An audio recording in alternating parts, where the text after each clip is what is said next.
You're listening to the Online Marketing Made Easy podcast, episode number 105.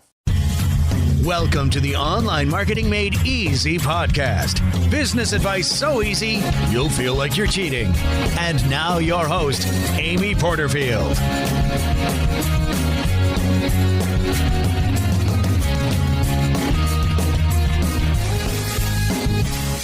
Well, hey there, Amy Porterfield here, and welcome to another episode of the Online Marketing Made Easy podcast. I am thrilled that you've joined me today, so thanks for being here. Today's episode explores the question I get asked a lot, and that is, Amy, where do I start? I know why I hear this question from my just starting out or from my newbie students. In fact, it's a question that can come up at any stage of business.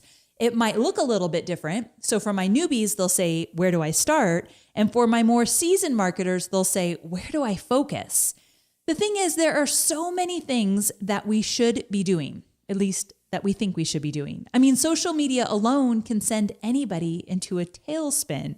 Should you focus more on Facebook or Twitter or Instagram or Pinterest? Or should you put more focus on live social streaming like Periscope and live video on Facebook? But then you've got to think about funnels, email marketing, webinars, product creation. I could go on and on. Sometimes the list feels absolutely endless, even for a seasoned entrepreneur. But for those just starting out, that list can feel absolutely daunting. Stop you in your tracks daunting. So to tease today's episode just a bit, my recommendation to the where should I start question is likely not what you're probably expecting. It's not list building or webinars or even creating a course. It's none of that. So stay with me and we'll dive into the specifics in just a minute. Now, before we get there, I wanted to tell you about the freebie I've prepared for today's episode. This freebie is for anyone building a business online, not just for my newbies listening today. Now, I put a lot of thought into this one because I wanted to make it extremely useful for my entire audience, including you. Since we're going to talk about growing and streamlining your business today, I wanted to create a resource to help you identify the areas where you should be seeing some more support, specifically when to hire and who to hire. Today's freebie is called Where Should My Support Dollars Go? And when you download this special resource, you'll see that I've listed who you should hire depending on where you are in your business right now. It's incredibly useful for all stages of business. So to get it now, just go to amyporterfield.com/105 download. So amyporterfield.com/105 download, or just text the phrase 105 download to the number 33444. And that freebie, Where Should My Support Dollars Go? Will be all yours instantly. Good stuff, right? Okay, so it's time to move into the meat of today's episode. And what I'm going to recommend here might not be for everyone just starting out, because it's going to take some patience, some perseverance, and a lot of discipline. But if that doesn't scare you off, keep listening. Now, when I talk about a newbie or those that are just starting out, I'm assuming I'm talking about those that are likely not selling anything yet. You're not posting consistently on a blog, or you don't have a consistent podcast or video show just yet. You post on social media, but you're still not really clear about who your ideal customer avatar is. So you're not really sure you're talking to the right people yet. And in addition to that, you likely feel a bit confused and scattered. You don't have a list, and you're not really sure exactly what you want to do in your business. You have a good idea, but you haven't solidified it just yet. So you're still experimenting, you're still feeling around a little bit, and you're getting things going, but you're just not there yet. And first, I want to tell you, we've all been there. We all have to start at the very beginning. So if you feel like a fish out of water as you build a business inside the World Wide Web, believe me, we've all started in the place you're at right now, and there is definitely potential for some amazing success if you stick it out. So here's how I suggest you approach the where do I start question. My recommendation is that you approach your business in 2 phases. Phase 1 is focused on how you will make money right now. It's the temporary phase, meaning you likely won't be in this phase much more than a year, maybe max 18 months. Now in phase 2, you will move into the ultimate business model that will work best for you and your ideal customer avatar. So in phase 2, you're creating a business and a life you love, and you're working with the most perfect ideal customer for what you have to offer. Now, jumping back to phase 1, because I want to really dive into both of these phases. In phase 1, your goal is to make money right now. And you want to use the skills and the knowledge you already have. And usually the best phase 1 business model would be consulting or coaching, or maybe even a service-based business where you actually do something for somebody else. Now, here's why I suggest you approach your business in 2 phases. Again, we're going to dive deep into both, but let me back up just a little bit. I always say that how your business looks today will dramatically change in just a few years. I don't know anybody who has started a business today and then in 2 years they look at it and think, oh, this is exactly what I was doing 2 years ago. It just always changes. And the reason for that is that you're going to grow even more. You're going to learn about your audience even more. You're going to really understand what you're really good at and what you hate to do. And you're going to really figure out what will make you money. And so you need that time in the first year, even sometimes into year 2, to kind of figure that all out. And that's why your business typically looks different today than it will in a year or 2 down the road. Now, before I talk to you about specifics of each phase, it's important to understand that both phases, phase 1 and phase 2, must be totally aligned. So let's say you're a marriage therapist and ultimately you want to create a course about repairing a broken marriage. In phase 1, you might take one-on-one coaching clients. So you're actually coaching, let's say, either couples or individuals about their broken marriage and how they can fix it and what they can do. And you're getting really tactical with them, really personal with them. You're in the trenches with them in phase 1. And then you move into phase 2, where you actually start to build out a product suite of online courses around this overarching message of counseling couples to have better marriages. See how the 2 are totally aligned? That's a perfect example of having a phase 1 and having a phase 2 inside your business. Now, here's the good news. If you hate the thought of spending time in phase 1, meaning you want to jump to phase 2, and I'll explain to you what a business model in phase 2 will look like, but here's a hint. Maybe phase 2 is all about building a business model around creating online courses. And if you're thinking, I just want to go there, Amy, I don't want to stay in phase 1, I want you to know that there is a silver lining. All the work you do in phase 1 will set you up for unbelievable, unshakable success in phase 2. So if you do the work in phase 1, you can reap the benefits really, really quickly in phase 2. How do I know this? Because this is exactly what I did in my own business.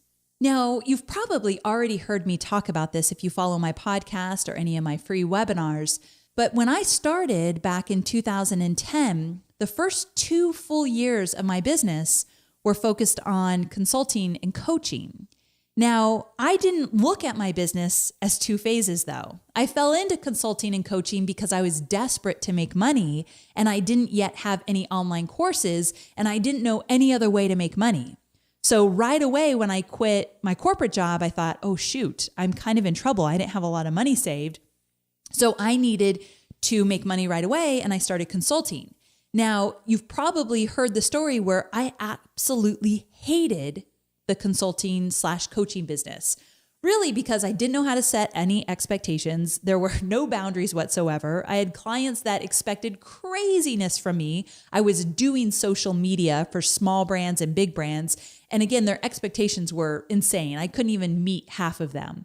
And then I had too many clients, so I was spread way too thin. I didn't manage it well. But here's the reason why that didn't work so well for me. I mean, it worked in the sense that I got in the trenches, I did the work, I really started to understand my audience and what they needed. So I feel like that shaped me immensely. But what didn't work for me is I didn't know that that could be temporary. I thought, holy cow, I've started a business that I don't love. I created a business model that is not what I want. I've screwed up. I'm a total mess. Like, what a failure. I left corporate with big expectations for myself. Now I have a business I don't love. In hindsight, as I've been doing some research for this episode and really thinking about my newbie students, because I get asked this question a lot, where do I start? I started to realize that if I took that experience and said, okay, Amy, talking to myself, okay, Amy, you're going to be doing this for only 18 months. You're going to consult and coach for 18 months, and then you're going to transition into phase 2, which is the ultimate business model you want, which is creating online courses. So stay with it, get your hands dirty, get in the trenches, do the work, understand your avatar, work on your online courses. But in phase 2 is when we're going to actually start to sell those courses and really phase out of the consulting coaching. If you told me there was a deadline, a light at the end of the tunnel for me, I would have approached it so much differently. Quite honestly, I would have had a better attitude. Shame on me that I didn't have a better attitude. I know that was my fault. But if I saw the light at the end of the tunnel and realized that I can shift my business model, I would have approached that so much differently. So I wanted to share that with you because I'm glad I did it. And I think it truly did set me up for really quick success in phase 2. I just didn't realize what was happening at the time. And so I want to make it really intentional for you. Now, the reason I'm coming up with this whole recommendation of 2 phases is because most people, when they're just starting out in their business, make really bad decisions if they're desperate for money. So that's why we typically say yes to everything. We start taking on things that we actually resent. We travel all over the world for speaking gigs that are really not going to help our business grow. And we say yes to helping other people when we would really rather say no. We just make these decisions because we're desperate. Like, I don't know what's going to work. I need to make money right now. And then everything we think we should be doing is getting put on the sideline. And that frustrates us and makes us feel like everyone else is succeeding but ourselves. So you see like the downward spiral this can really send most people into. And so instead of making some bad decisions about your business model early on, I say don't make those big decisions about your business model just yet. Allow yourself some flexibility, some breathing space, some room for experimentation in phase 1. So when you get into phase 2, you hit the ground running. Okay, so let's talk about phase 1 and what that might look like for you. The first thing you can consider is doing some consulting, but there's some layers of consulting that I want you to look into. So of course you know about consulting, but let's talk about what that might look like. The first thing you might want to do is do retainer-based consulting. And retainer-based means that you get a retainer for a certain amount of hours you do, let's say, every single month. Now, the pros to a retainer-based business would be that you have consistent income and you can grow with the client because you're sticking with them every month. You get this retainer fee, you're working with them, so you're growing with the client, which means you learn a lot about them. The con is at times you're at the beck and call of a client. Because have a retainer, the hours are a little bit abstract, I guess, and they can call you whenever they need. And usually you only have 1 or 2 clients. And so if you lose one, it kind of puts your business at risk. So an example of this is if you're a copywriter and you say, okay, I'm going to give you 25 hours a week. Well, that's a really big chunk. So you can't have many clients. And if you lose a client, you just lost a big chunk of your revenue. So there's definitely pros and cons. I did the retainer-based business in my early years. So I had just a few clients at one time. One time I had up to 8 clients, which was way too many. But for a little while, I had 3 clients, kind of near the end of my consulting coaching. And I worked the bulk of my 40 hours a week just for those 3 clients. At one time, it was even only 2. So I liked this because I like that feeling of like I'm rooted somewhere and I know what to expect. So it worked for my personality, but again, some pros and cons there. So another way that you can approach consulting is through packages. So you create packages and then people come to you and say, okay, I want package B. And one of the great things about doing packages is that you're telling them what you're going to do and what's included. So there's some real structure to it, which I like. So I often tell my students, if you're going to do any kind of consulting, I like the idea of creating packages so you can control it a little bit more versus a retainer-based business. One day you're working on X, the other day you're working on Y. You're not always sure what's coming down the pipeline. You know what you're working on in a package-based consulting type business.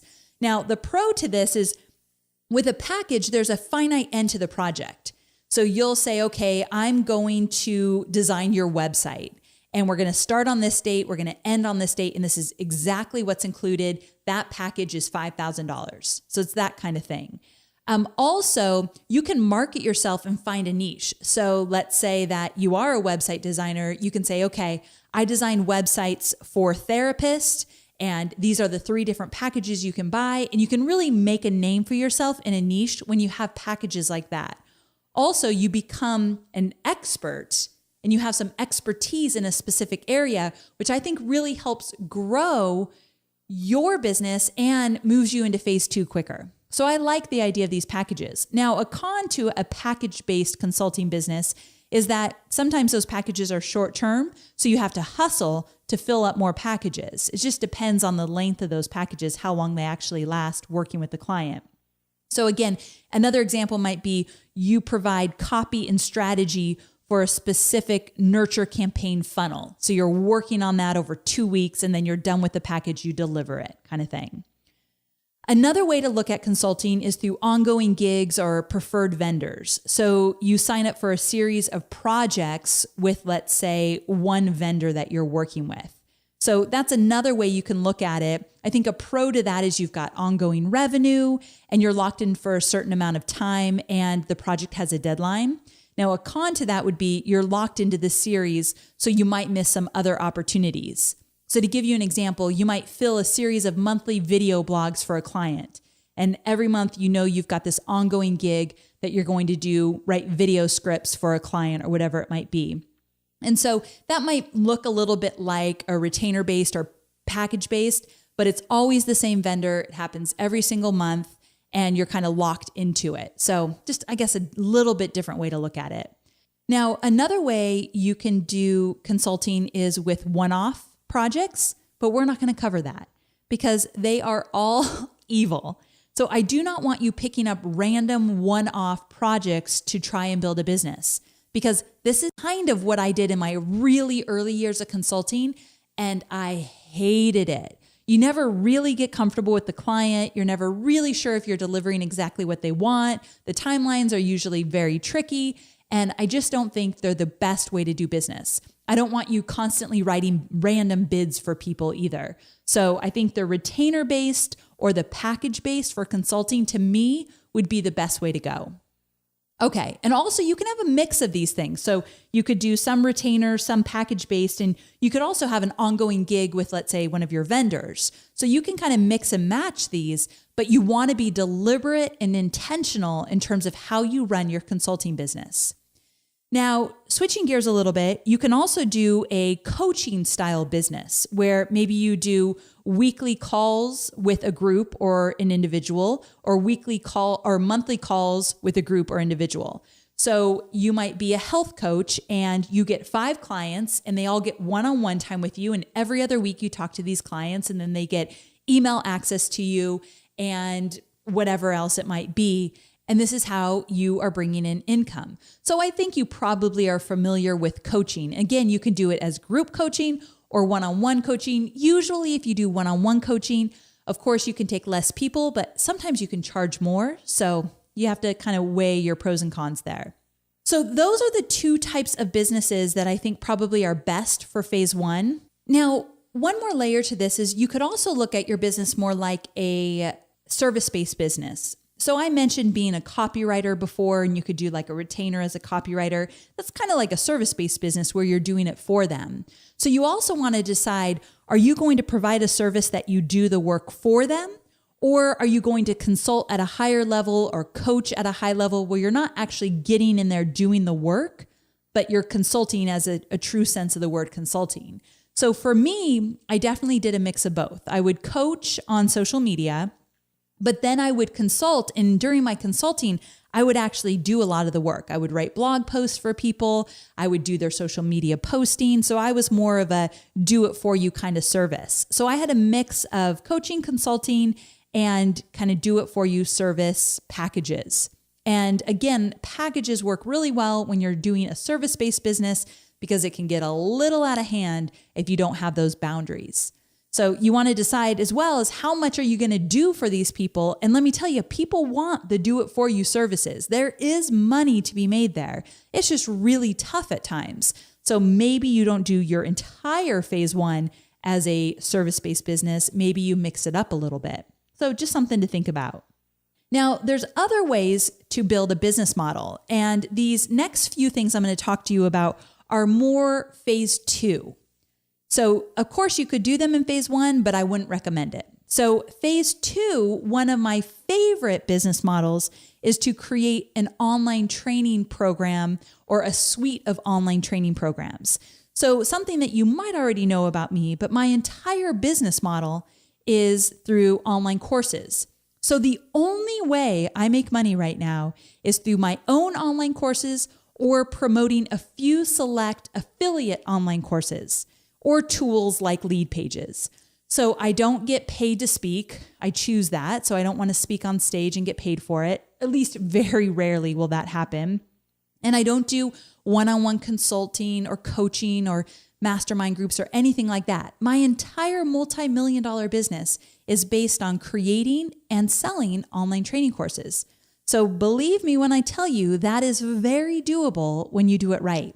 And over the next few weeks, I'm going to have a lot of podcast episodes that are focused primarily on how to create your online course. So if that gets you excited, definitely listen up for the podcast episodes to follow this one because we're going to be diving into a lot of those topics around creating online courses.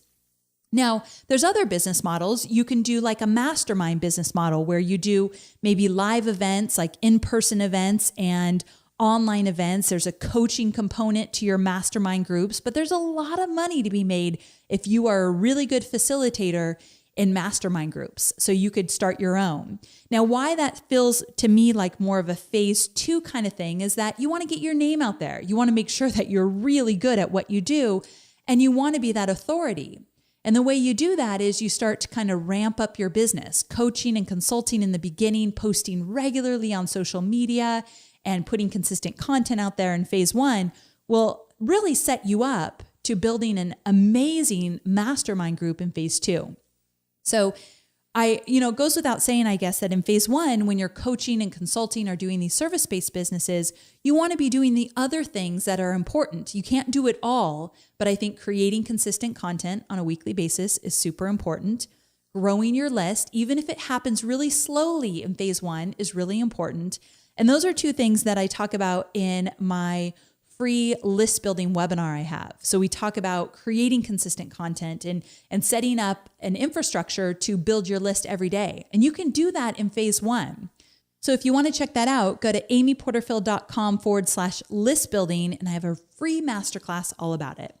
Okay, so another way that you could have a really awesome business model is through e-commerce. So if you sell a physical product, of course, e-commerce is a really cool thing to do in terms of building a business model. And you could probably do that, you don't need to have phases for that. So if you already have a product and you know how to talk about it and you know how to promote it online, then you can be doing that right from the get-go of starting your business. That's not really where I specialize. I don't talk a lot about e-commerce. I did interview Steve Chow in episode number 103. He's an expert in e-commerce. So that was probably my only episode I've ever talked about e-commerce. Might be worth you checking out if that's something you want to do. Now, remember, the question you want to ask in deciding your business model in phase one is, how can I make money right now? And the quickest way to make money right now in phase one is through coaching or consulting based on your skills and knowledge. And also, phase one lets you sharpen your skills and gives you the opportunity to get into the trenches with your ideal customer avatar so that you can understand their needs and their wants and their genuine pain points. This intel is incredibly valuable as you begin to hone in on your own messaging for your business.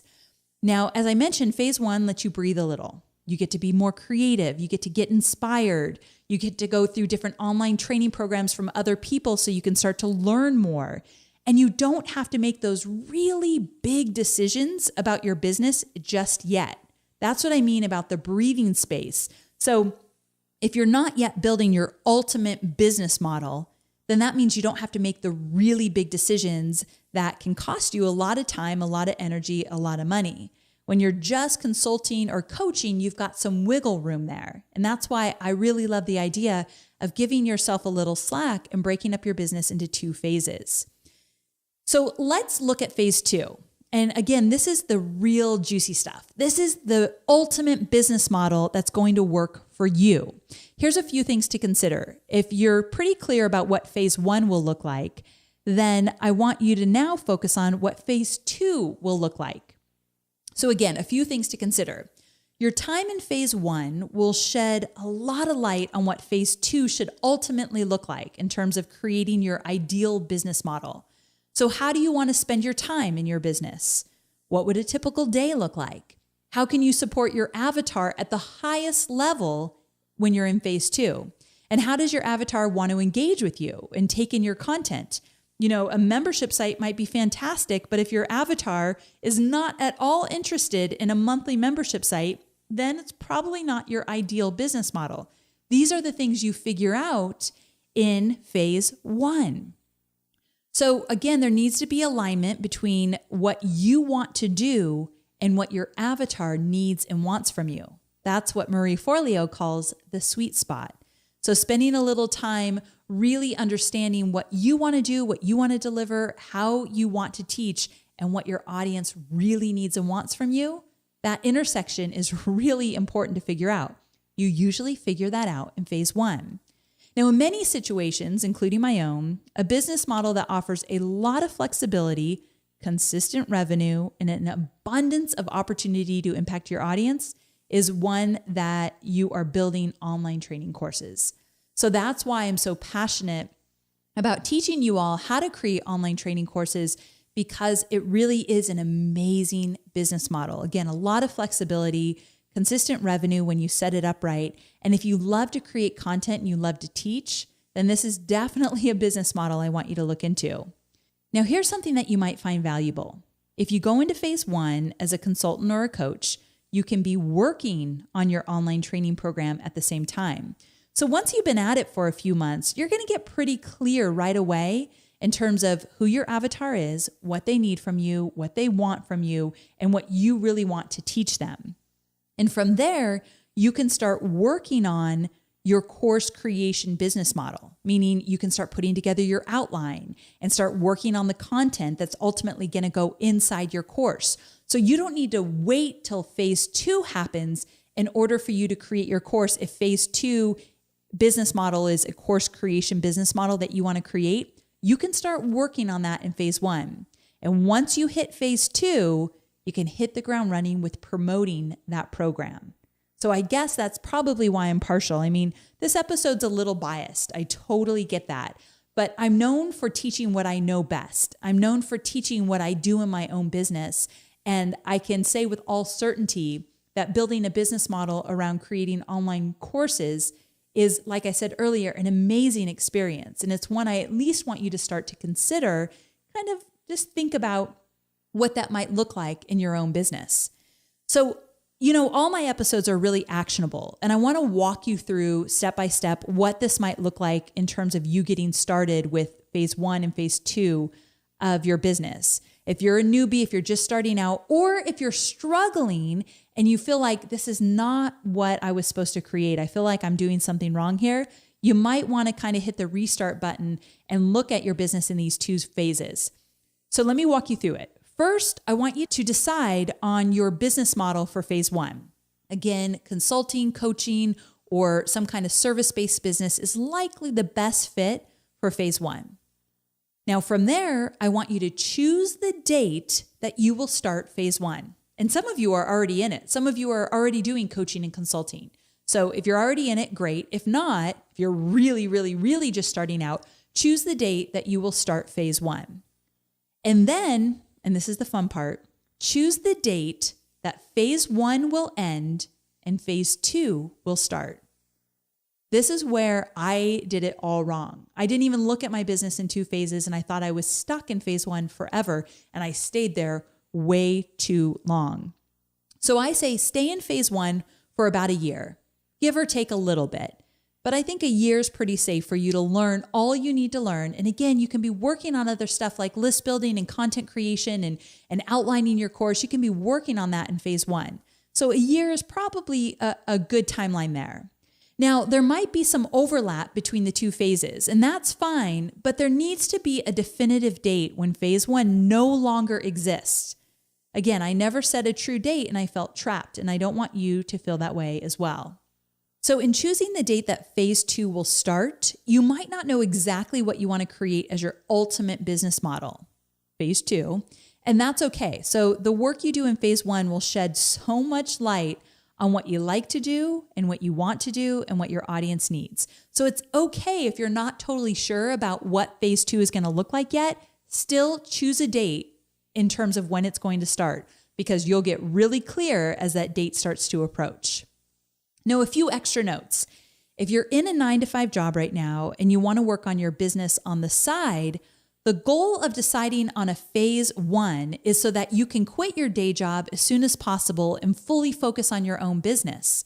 So you might be, doing some consulting on the side as you're in your 9-to-5 job, but as you build that coaching and consulting business, you get to quit your 9-to-5 job because that can sustain you and help you move into phase 2. You likely will not move into phase 2 while you still have a 9-to-5 job. So just want to put that out there. That would be really, really tough. Now, if you think you want to skip phase 1 and go directly into phase 2, which is your ideal business model, just be cautious.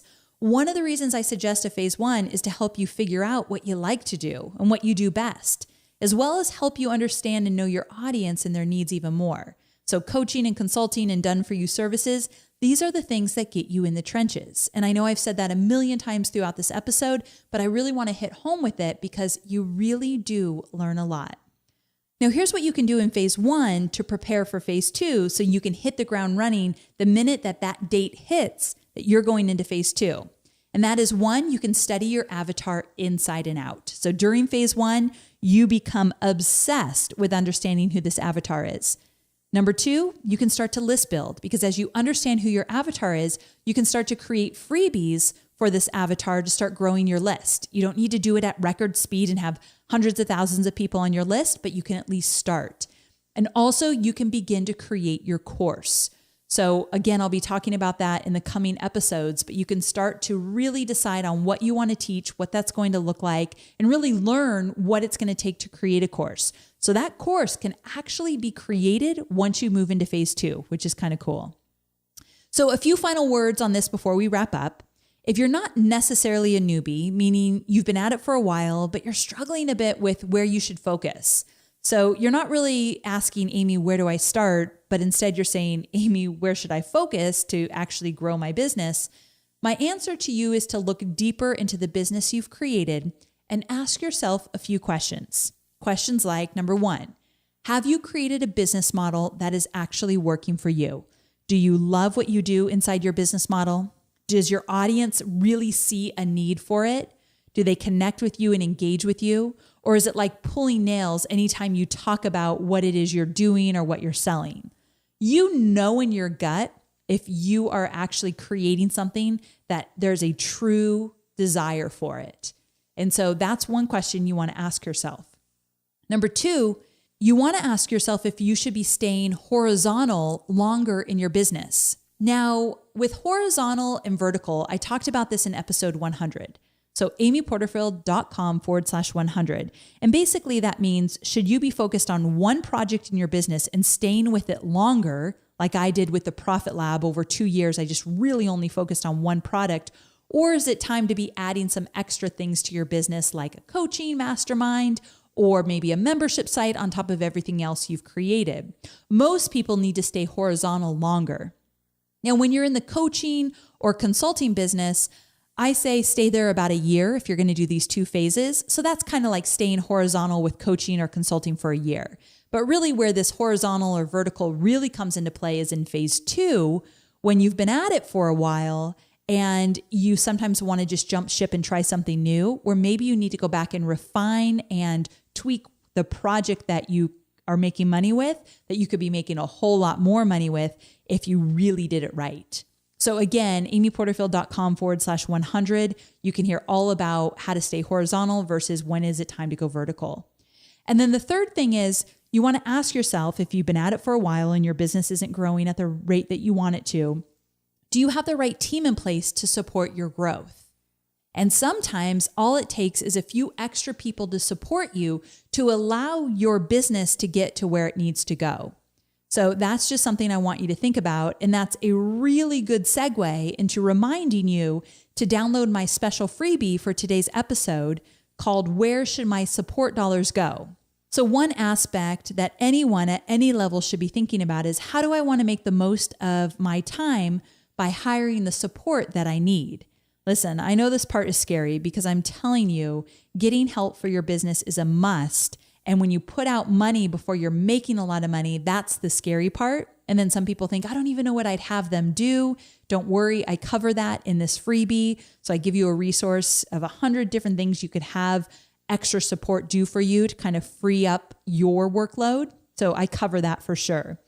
So just to remind you, if you go to amyporterfield.com/105 download, you can get this freebie instantly. Or if you like to text, just text the phrase 105 download to the number 33444, and you can get your hands on it right away. So there you have it. I hope there were a few light bulb moments in this episode to help you look at your business differently or just approach it with a different perspective, so you can make sure that it's growing at the rate that makes you insanely happy to be in the business that you've created. Thank you so very much for being here with me, and make sure that you take action on this. If it spoke to you, don't waste the time you just spent with me here, but instead start moving toward taking action. I would love to hear about your success. So if you choose a date for phase 1 and phase 2, jump on social media, let me know. I want to hear all about it. And also, I want to just tell you to be patient with yourself. The success for most people, especially myself, does not happen overnight. And if you just stick with it and believe in what you're doing and really insanely take care of those that you serve, you will see the success that you're after. Good luck in all you do, and I can't wait to connect with you again next week. Take care.